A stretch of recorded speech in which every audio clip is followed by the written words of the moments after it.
जय सिया राम। सब सुख लहे तुम्हारी सरना, तुम रक्षक काहू को डरना।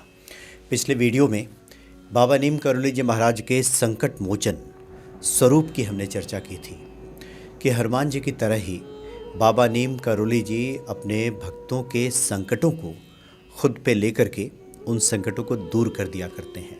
आज भी ऐसा करते हैं बाबा। जिस वक्त इस धरा पे विराजमान थे, मौजूद थे बाबा, उस वक्त के तो अनगिनत इस प्रकार के प्रसंग हैं, किस्से हैं, जिनको सुनने के बाद बाबा के प्रति सहज ही ये भक्ति बढ़ती है, विश्वास बढ़ता है और मन में एक आस बंधती है कि कोई शक्ति है जो संकटों में घिरने के बाद इन संकटों से उबार लेगी। बाबा जी अपने भक्तों को हनुमान जी से जोड़ते रहते थे, राम नाम की महिमा बताया करते थे। एक बार की बात है, कानपुर बाबा अक्सर जाया करते थे। कानपुर में कई भक्त बाबा के थे उन दिनों में भी।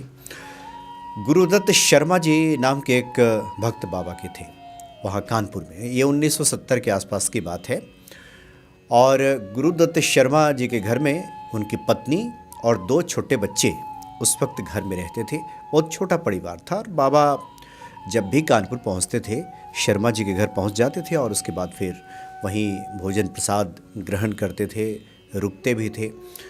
और ये भी होता था कि शर्मा जी को वो आदेश दिया करते थे कि गुरुदत्त हमारे साथ चलो, हमें यहाँ जाना है, उधर जाना है। उनके पास कोई गाड़ी नहीं थी, लेकिन बाबा लेकर के चल पड़ते थे, कभी रिक्शे से, कभी किसी अन्य सवारी से।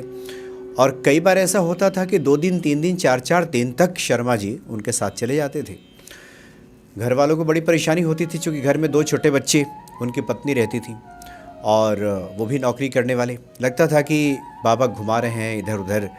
बहुत से लोगों को लगता है कि कई बार कोई साधु संत के साथ अगर समय व्यतीत करे तो सामान्य जनों को लगता है कि ये तो वक्त की बर्बादी है, इससे क्या मिलने वाला है। लेकिन ईश्वर कृपा से अगर कोई सच्चा संत मिल जाए तब तो समझिए कि जीवन की जो मुश्किलें हैं, जो परेशानियां हैं, उसका तो हल मिल गया। तो ऐसा ही होता था, बाबा लेकर के चले जाते थे शर्मा जी को। एक बार की बात है कि शर्मा जी यानी गुरुदत्त शर्मा को लेकर के बाबा नीम करोली जी महाराज कहीं चले गए। 2 दिन 3 दिन का समय बीत गया। इधर उनकी जो पत्नी है वो बीमार थी कुछ दिनों से और समय जैसे बीता, 1-2 दिन बीता, तो उसके बाद उनकी बीमारी बढ़ गई और हुआ ये कि पूरे शरीर में जकड़न, सूजन, इस तरह की स्थिति आ गई, मूर्छित होने वाली स्थिति आ गई। दवाइयाँ लेने कौन जाता? उस वक्त कोई मोबाइल फ़ोन का ज़माना तो था नहीं और गुरुदत्त शर्मा जी के घर में कोई लैंडलाइन फ़ोन भी नहीं था कि कहीं से कुछ पता किया जाए, आज के ज़माने की तरह कि ऑनलाइन कुछ मंगा लिया जाए, दवाइयाँ दे दी जाए, ऐसी कोई व्यवस्था नहीं थी। और 2 छोटे बच्चे, ये दोनों बाहर जा नहीं सकते थे। ये दरअसल अलौकिक यथार्थ में उनकी जो पुत्री हैं गीता शर्मा, उन्होंने इस पूरे प्रसंग के बारे में चर्चा की है।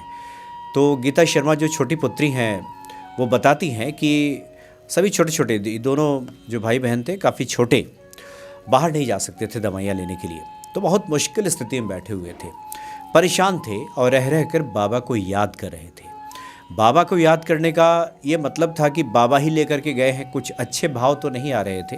लेकिन गोस्वामी जी ने लिखा है कि भाव कुभाव अनख आलसहु, नाम जपत मंगल दिसिदसहु। किसी भी भाव से अगर हम ईश्वर को याद करें तो समझिए कि काम बन गया। किसी भी भाव से अगर याद किया जाए तो अच्छे भाव तो नहीं आ रहे थे, मन में यही भाव आ रहे थे कि उनके पिता को ये बाबा कहीं ले करके चले गए हैं, माता जी इतनी परेशान हैं, उनकी बीमारी बढ़ गई है, दवाइयाँ कहाँ से आएगी, ये बाबा जब तब लेकर के चले जाते, इस तरह के भाव मन में आ रहे थे। तभी अचानक दरवाजे पे दस्तक हुई, किसी ने दरवाज़ा खटखटाया। दरवाज़ा जब खोला गया तो बाबा नीम करोली जी महाराज प्रकट थे।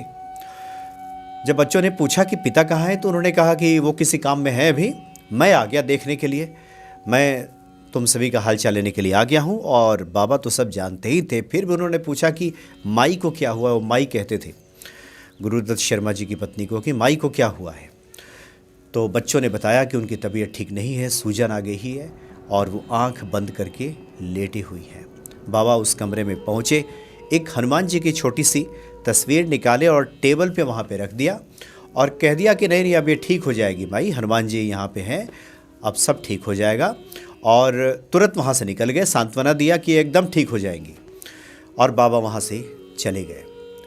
ठीक अगले दिन ऐसा ही हुआ, धीरे धीरे उनकी बीमारी दूर हो गई, पूरी तरह से स्वस्थ हो गई। बाद में जब गुरुदत्त शर्मा जी अपने घर लौट करके आए और पूरा प्रसंग जब उन्होंने सुना, तब उन्होंने कहा कि बाबा तो उनके साथ ही थे कानपुर से बाहर कहीं, और वो तो छोड़ करके कभी गए ही नहीं। लेकिन अब बात ये समझ में आ रही है कि अगले 2 दिनों तक बाबा पीड़ा में क्यों थे। जो मर्ज था उनकी पत्नी को, जो परेशानी थी, जो शरीर में जकड़न थी, जो सूजन थी, वही स्थिति बाबा की भी दिख रही थी। उन्होंने सब अपने ऊपर ले लिया था। इस तरह के कई प्रसंग हैं कि भक्तों को चिंता मुक्त करने के लिए, संकटों से मुक्त कर देने के लिए, अगर प्रारब्ध की वजह से कोई इस तरह की परेशानी है तो बाबा स्वयं पर लेकर के उसके साझेदार बन करके और उस व्यक्ति का कल्याण कर देते थे। आज भी ऐसा ही होता है। जो लोग प्रारब्ध को लेकर के परेशान रहते हैं कि कैसे होगा, वो निश्चिंत रहें, जब बाबा हैं तो सब संभव है। जय सिया राम।